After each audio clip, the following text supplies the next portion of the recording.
Teaching 56. 1. With happiness in my spirit, I contemplate you listening to my word. You come in multitudes to these houses of prayer to enjoy my lessons of love. Not everyone comes to hear me. Most of them come with the hope of relieving some suffering or to set aside some grief. Many are the ones who have been called, and only a few who follow me. There are many here who during the second era wanted to hear the voice of the rabbi and did not have the occasion to know him. There are also those who, having had the opportunity to hear him, did not care to. In this period, some and others listen avidly to my word and are not waiting for me to revoke it so that they will later again lament their negligence. I am not, therefore, speaking in the desert. If many have no interest in my word, there are some of my children who know how to safe keep it as an invaluable jewel to make it known to mankind when the time comes. 2. I have come with charity and love for all, making my presence felt in many forms. Some have contemplated with their spiritual vision. Others feel my strength, which makes their whole being tremble. Others are moved by the essence of my word. Others feel how the peace of my spirit embraces their heart. The sick see how their maladies are healed before my caress, and the sinners feel contemplated by a perspicacious and penetrating look that reaches within their spirit. Then you have said, "The Lord is with us."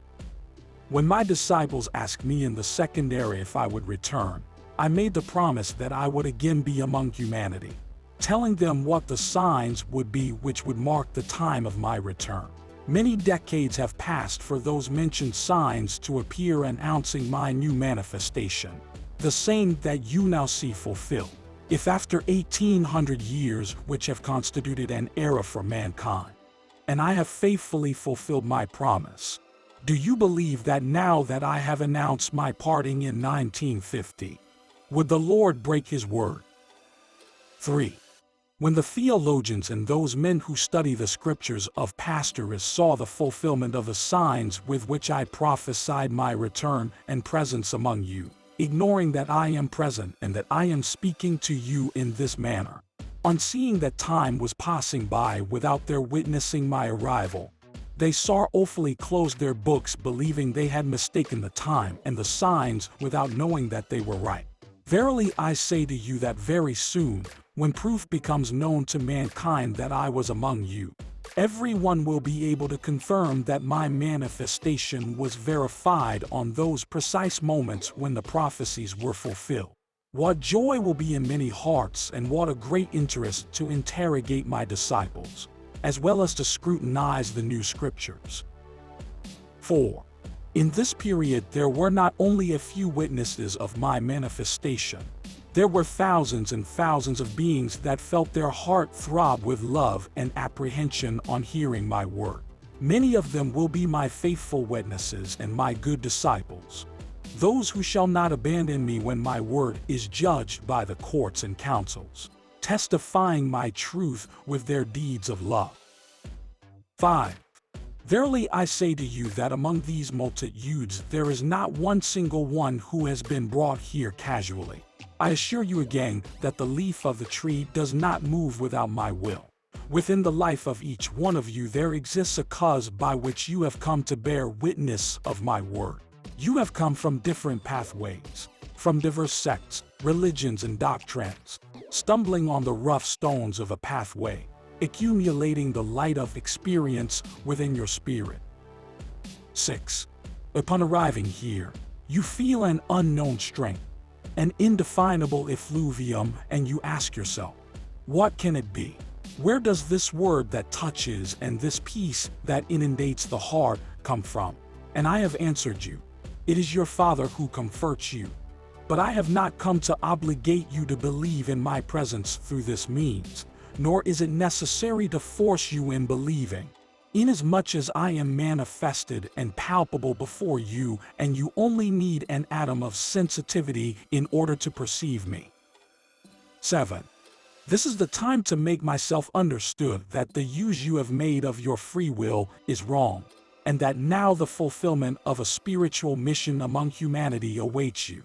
Notice that I do not judge your past deeds to advise you if you are or not worthy to receive this responsibility, because it is not by chance that has brought you into this world.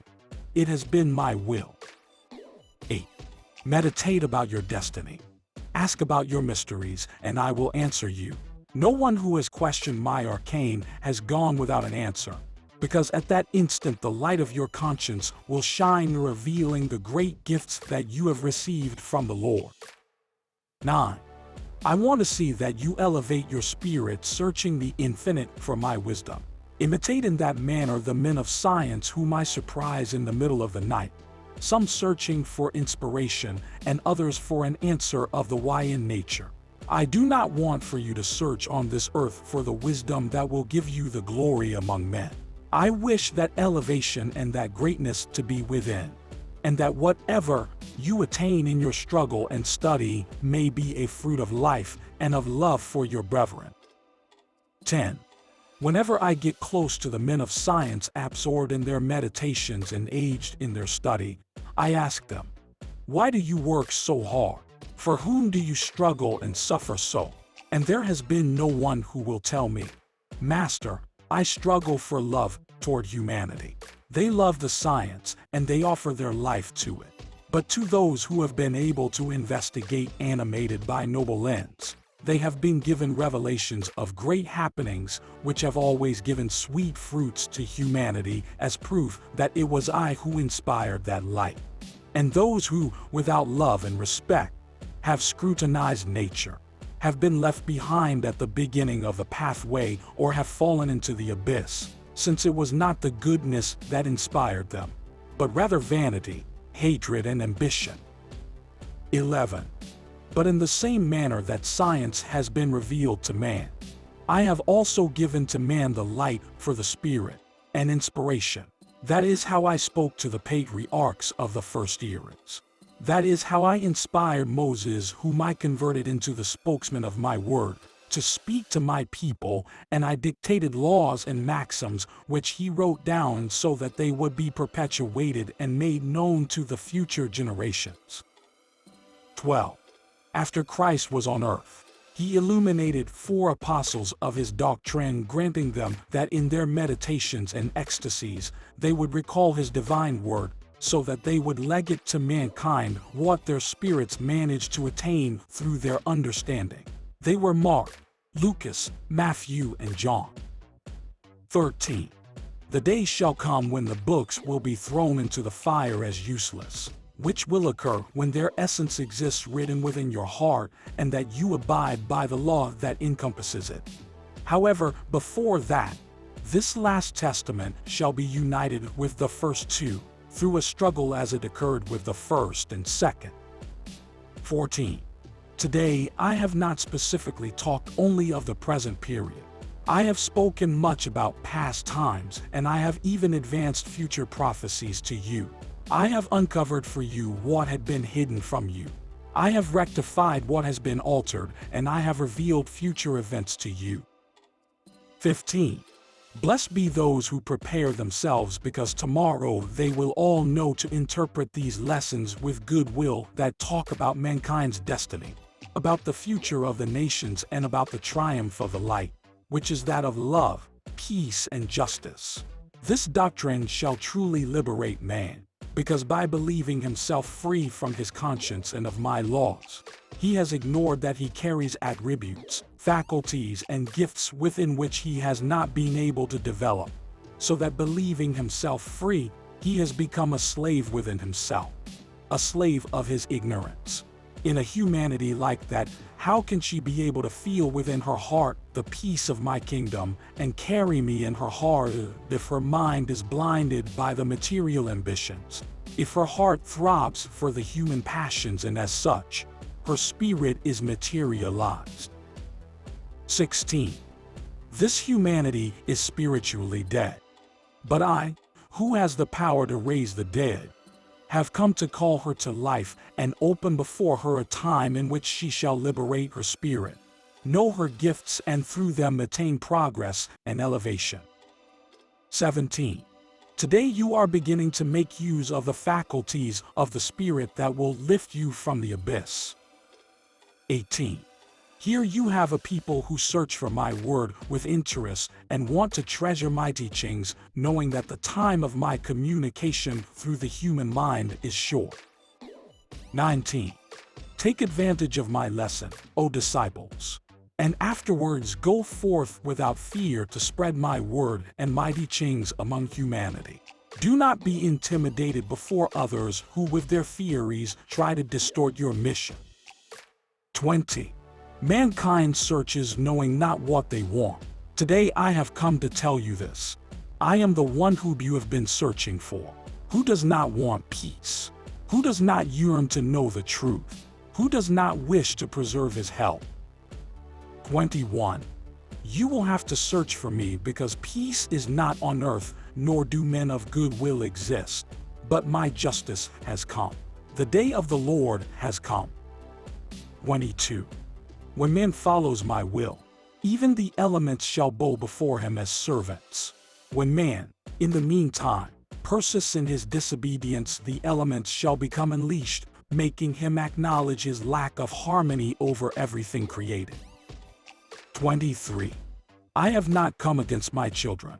I have only come to destroy transgression so that you may contemplate my light. 24. Pray, people, and I assure you that I shall receive your offering, not the material, but rather that which your spirit will give me. 25. My justice is in every heart, in the one who opens his doors for me, as well as the one who closes them on my calling. My glance is keen and knows how to find within them everything they hold within. In some I have found the offering of his love and of his humility. In others, the joy of their being with me with gratitude for the favors they have received. I discover in others the hope, and still others the pain. And verily I say to you that my altar is covered each instant with much more tears than offerings. 26. Here, before me you are cleansed of every blemish.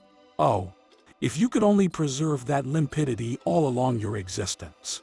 But this surrounding of spirituality and of fraternity that you have in this hour of communion and of teaching does not reign in the world. The air that you breathe is poisoned by iniquity. 27. But you have felt how in the measure that you are assimilating my doctrine, the chain that binds you to the world is falling link by link. 28. I am judging you, but look how sweet is the word of your judge. See that instead of a sentence I grant you my pardon so that you will not transgress again.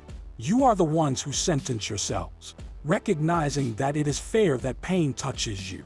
Then I bless that attrition, and with my teaching I free you from the chalice of bitterness. This is the way of the Lord. Follow me thus.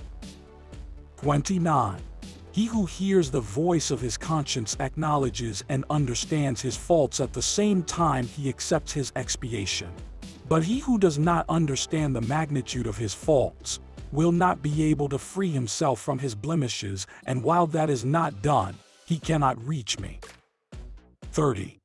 Do not blaspheme against pain. What you must destroy is sin. Pain has always served to hold you back in your vertiginous race toward the abyss. 31.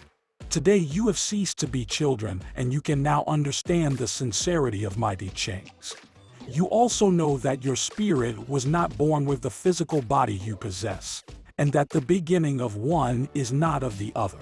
Those children whom you rock in your arms carry innocence in their heart, but in their spirit they hold a past at times much larger and difficult than the parents themselves. How great a responsibility there is for those who must cultivate those hearts so that their spirit attains progress along the road.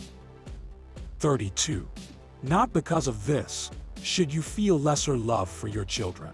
Think that you do not know who they are nor what they have done. Rather, increase for them your charity and love, and be grateful to the Father for having placed upon you their mercy in converting you into guides and counselors of your spiritual brothers, from whose bodies you become to be parents by blood. 33. Without possessing this spiritual knowledge, mankind goes forth mutually helping each other in their road of evolution, because the pathway to perfection has been created for all and shall be followed by everyone until the end, even for the one whom you consider far distant from my laws. Can you conceive that one of you will not reach me even though eternity surpasses him? Could the perfect Father ever neglect any one of his children? 34. Now then, disciples, do you believe that a single existence suffices for the Spirit to accomplish his mission and perfect himself? 35. Here you have the resurrection of the flesh, but not in the form that was conceived by mankind. The flesh, on remaining inert, enters the bowels of the earth, while the Spirit departs to the great beyond, waiting for my justice to send him to incarnate in a new body. In this manner, spirit and physical body shall again be united in this world, but not in the spiritual realm. 36. Not because the Father grants you more than one opportunity for the fulfillment of your mission should you not take advantage with the one you now possess, because nobody knows the number of existences that my judgment will assign him. That is why the oldster, like the young man, and the child must hurry to comply with the mission that has been assigned to him to settle his accounts. 37. I also say to you that this is the time for the resurrection of the dead, because this light shall awaken the faith of those who were perishing in the darkness of remorse, of desperation, and of bitterness. 38. The sixth seal is now untied, and the book is opened before you. The candlestick illuminates the universe, and the divine word, symbolized by a tongue of fire, speaks to you from the infinite. It is the voice of the Lamb sacrificed in the second era who will surprise men, illuminate them, and raise them to the life of grace. 39. Live on the alert, because soon many prophets will emerge, and it is necessary that you know how to distinguish the true ones from the false. 40. The men in charge of applying justice on the earth, taken as instruments of my divinity, will touch each one of those who is surprised in falsehood. To each one of those who profits with my teaching, and who behind the mask of saintliness hides his perversity. 41. Woe betides those who, promising to lead men to glory, will lead them into war and into confusion. 42. I want for my disciples to be recognized healing the sick, rescuing the lost, rising the weak, and to comply with that sacred mission. To part from the superfluous, abandon all useless entertainment on earth. Do not deceive your heart nor your senses with false charms or unhealthy impressions. 43. Elevate your spirit so that you may enjoy only the eternal, with what is beautiful and good. If it were not so, your materialized spirit, due to the life you have led, shall suffer greatly to part from his body and everything he left behind, and will have to roam in space for a time, enveloped by confusion and bitterness until he ends his purification. 44. Live within my law, and you will not have to fear death. But do not call her nor desire it before her time. Let her come, as she is always obedient to my mandates.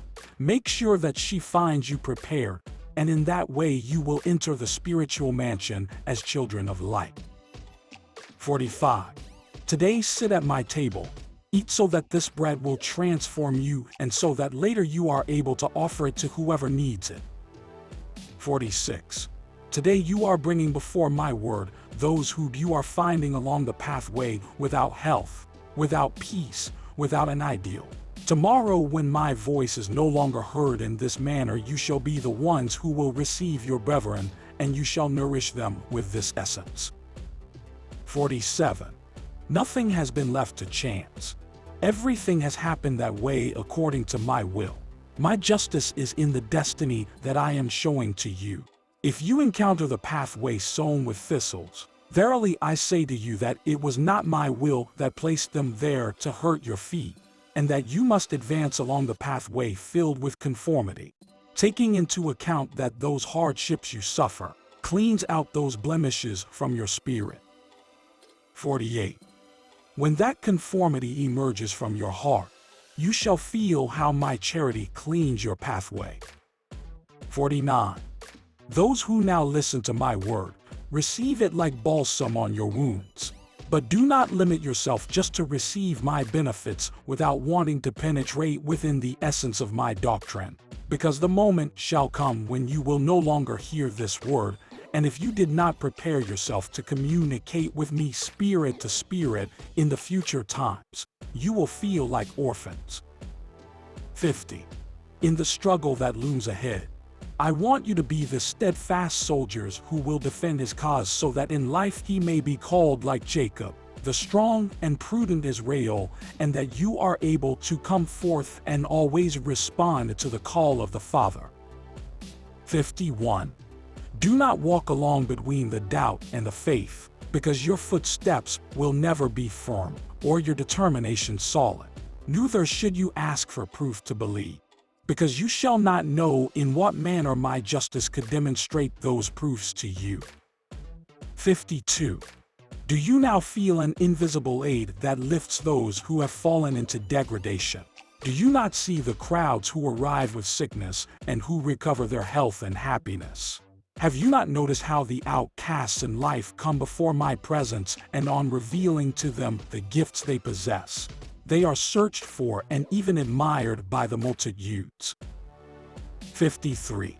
You should know how to discover all the trials that through my power and my presence I have given you, and you shall be convinced that I have granted a miracle to each one so that he believes in my coming in this third era.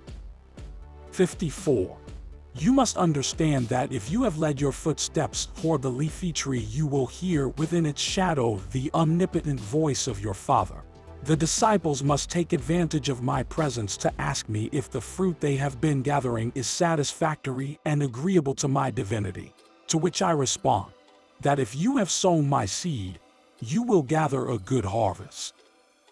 55. Why do those who come along the pathway do so with such laziness? Rise up. See how the moments pass by without your taking advantage of them. Now is the time.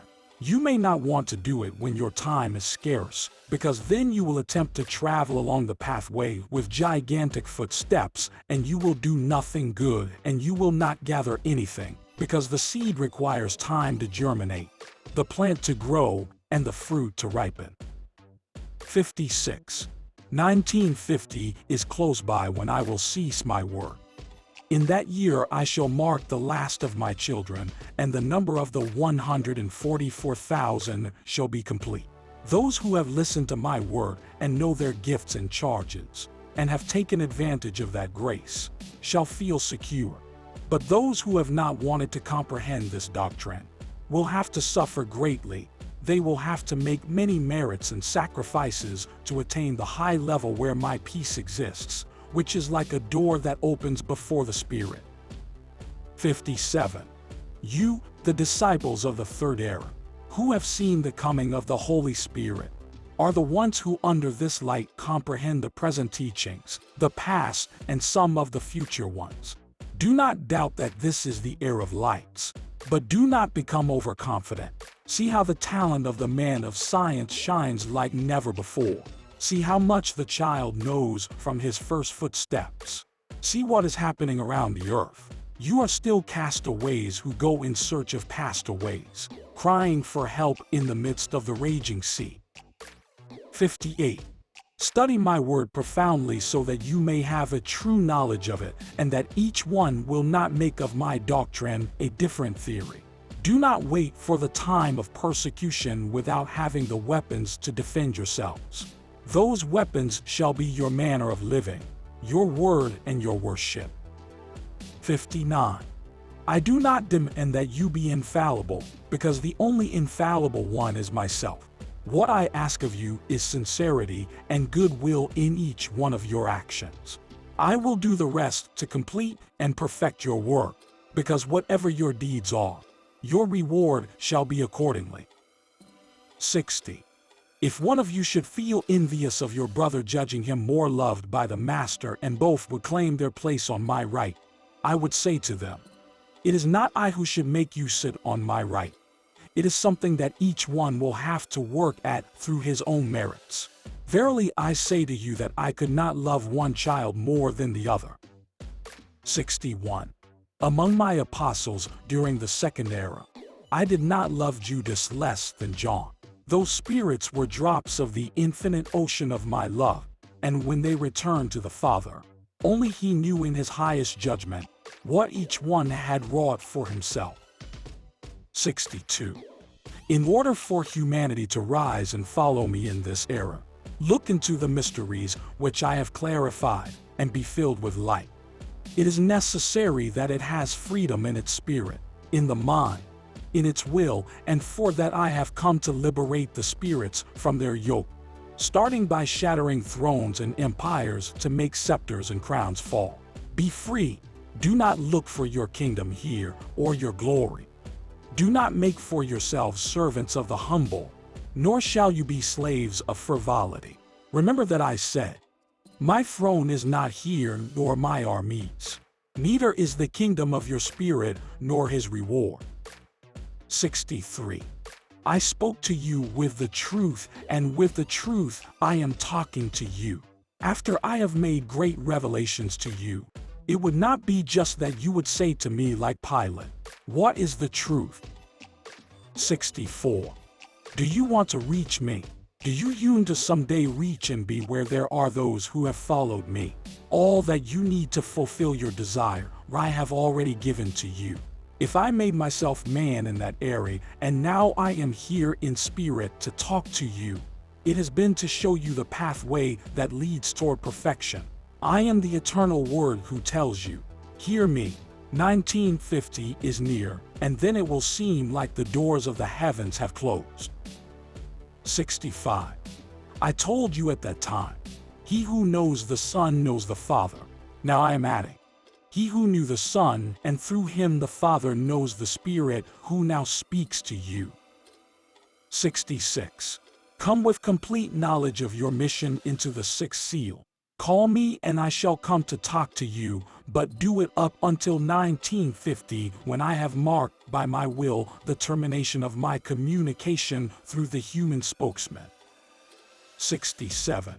I will receive the one who praises my name within his heart. In the same manner shall I receive the one who only comes to qualify my word, hoping to find errors within it to deny it. I have a lesson for everyone. I talk to the heart of a child and to the elderly, to the heart of man and of the woman. I talk to the philosopher and to the man of science. Nobody passes unnoticed before my wisdom. That is why I say to the multitude, take from my word whatever corresponds to each one. 68. In that area I said to you, I am the way. It was until later that you understood what Jesus meant to say regarding those words, since you comprehended that the way was in reality the divine law of love. 69. Today I say to you again, I am the way, the truth, and the life. And if you look for the essence of my word in this area, you shall find in it the eternal law of love, that same pathway which I outlined for you. 70. In that era many believed that Christ had come mistaking the wrong path and altering the law. That is why they fought against him and persecuted him. But the truth, like the light of the sun, always imposes itself over the darkness. Now my word will again be combated, because there shall be some who believe to have found contradictions, confusions, and errors in its essence. But its light will again shine in the darkness of this era. And humanity shall see that the way and the law which I have revealed to you is the same in that area and will always be the same. 71. Hear me during this period so that you may take advantage of the divine lesson. Do not repeat what many did in the second era, that while they listened to Jesus, they mocked him, and when they saw the miracles of the Master upon the cross and even after death, they were filled with remorse and fear because they comprehended that God had passed through the world, By chance, does anyone know if these disciples through whom I am communicating were those who denied and mocked me in that era? Look at them now, enduring the judgment, the looks of mockery, and the jeers from the multitudes. Do not call this as vengeance. It is justice, and it is necessary that he who errs through ignorance, experiences, and lives, in order that later on will understand his mistake. 72. By chance, do you know if these spokesmen were at another time some of those who yearned to become my apostles, and they had to wait in order to serve me? 73. Mankind is purifying itself through pain so that my kingdom of peace and spirituality may be established in the heart of men and all the peoples. 74. In the year 1924, I prophesied everything that is occurring at present. 75. Coming before my presence, one by one, are those who in this era have been called to be my forerunners and prophets. And everyone who has felt his calling within tells me, Lord, here I am. I want to occupy myself in your works. Order me. I am your servant. 76. From that instant, I have dedicated myself in polishing the roughness of his heart with the chisel of my word, to fill it with charity and with balsam, with peace and goodness. Remember that I have told you that from the abundance in your heart, your lips shall speak. 77. I want you to be like the trees whose shadow covers many, but how few are those who are truly learning to give shadow to the traveler. 78. Imitate your Father who is like a corpulent tree that gives shadow and offers its fruits to all his children. My peace be with you.